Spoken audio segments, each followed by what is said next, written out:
finally here. A 1, 2, 3, 4!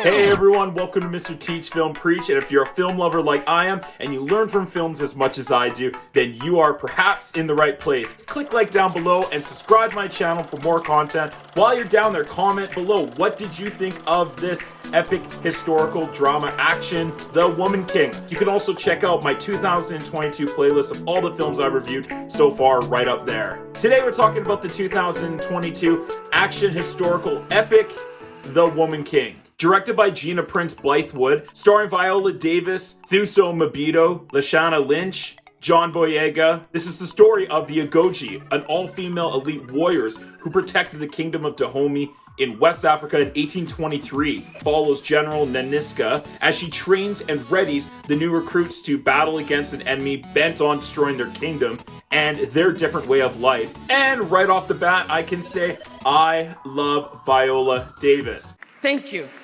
Probably one of my favorite actresses in the last 50 years even. But putting aside my love and obsession with Viola Davis, this movie is a crowd-pleasing, blockbuster, historical, epic drama action film. This is a really great theater experience. Visually, it is really cool to look at. Emotionally, it's amazing to sit there with those characters and feel everything that they're going through. A lot of people have been comparing this film to Gladiator, or it has the same sort of feel as Gladiator, and I get where that comparison's coming from, but also, no. I get the comparison with the historical drama, but this movie's trying to say a lot of different things that's on its mind than Gladiator. As much as I love Gladiator, I really was looking for the next historical epic drama. I'm a big fan of that genre as a historian, as someone who loves epics and loves the action scenes and the visual storytelling that is often brought into these kind of movies. So when I heard this film was coming out, I was really excited for it.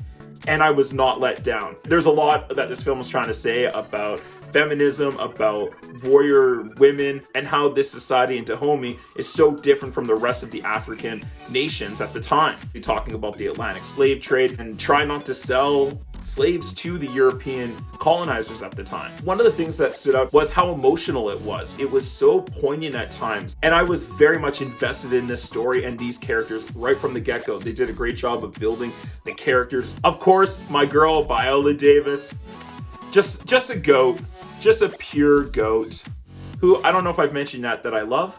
I know that! The film doesn't center as much on Viola Davis, more so about Thuso Mobito, who plays an amazing part in this movie. It's really shown through her eyes. The story is brought to life because of her. She is amazing in this movie. One of the surprise performances in this movie is Lashana Lynch. It was really great to see her actually take on a role like this, where it was fierce, badass, physical, but also emotional and funny and very comedic at times. I really enjoyed her performance in this movie.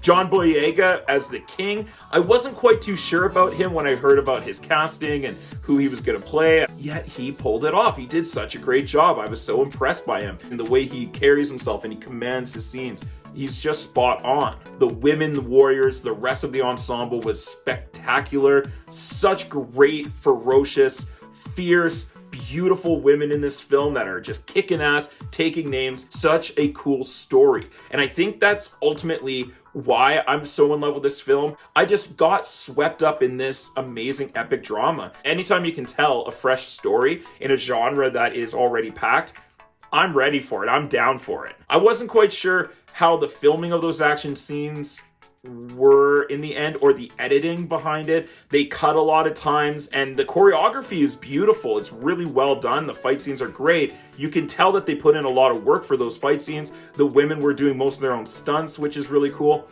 But the way that they shot the action scenes, and especially the way that they edited it and They chopped it. Felt like they didn't have to cut as often as they did with the fight scenes, but for some reason they did. Whatever the reason is, it definitely could have used another edit polish. But most of this movie takes place during the training of these new Agojie warriors that are these new recruits, and that's where the emotionality of the story comes from, and where things are discovered and the past catches up to some of our characters. So a lot of the drama actually happens inside of the walls of the Kingdom of Dahomey. Now, I felt at times that some of the shots were pretty, not basic, but standard. Could have done a lot more with the content and the story that they had. And the filmmaking just wasn't quite up to snuff as the content in the story. Like, if I was to say the story and acting and stuff is quite high up here, the editing and the directing didn't quite match it. This movie played a lot of safe bets. They didn't take too many risks in their filmmaking. Sometimes it didn't quite flow as well. There was a lot of lags throughout the movie that they can pick up the scene a little bit more. Another thing is that I felt this film needed to tie everything with a nice ribbon around it at the very end. The last 20 minutes was extremely standard. There wasn't quite as much emotional payoff as I was expecting there to be. A lot of people are saying the soundtrack and the sound design and the music is amazing. And I'm not quite sure I found that to be true. I enjoyed it. I thought it was mostly pretty good. Where like in a film like Gladiator, they have a few amazing, beautiful, crafted songs that really had stuck in my head for weeks after I saw the movie. The Woman King didn't quite have that same effect with its soundtrack. But besides those few nitpicky little things, this movie's pretty incredible, I have to be honest. Did I mention yet how much I love Viola Davis? We are Dahomey! So definitely go check out this film. It is worth it. So I'm going to go ahead and give The Woman King an A-. What did you think of The Woman King? Are you a Viola Davis fan like I am? Let me know with your thoughts and comments down below. And while you're down there, click like and subscribe to my channel for more content. I would love that. You can also check out my playlist for all the films I reviewed so far this year and a couple of other films I've done recently, like my 6 Films Deep and the new Predator prequel, Prey. Thank you so much for joining me today on Mr. Teach Film Preach. I hope you had a great time. Come back and check out some other films, and we'll see you on the next one. Stay focused, stay awesome, and as always, let's get taught.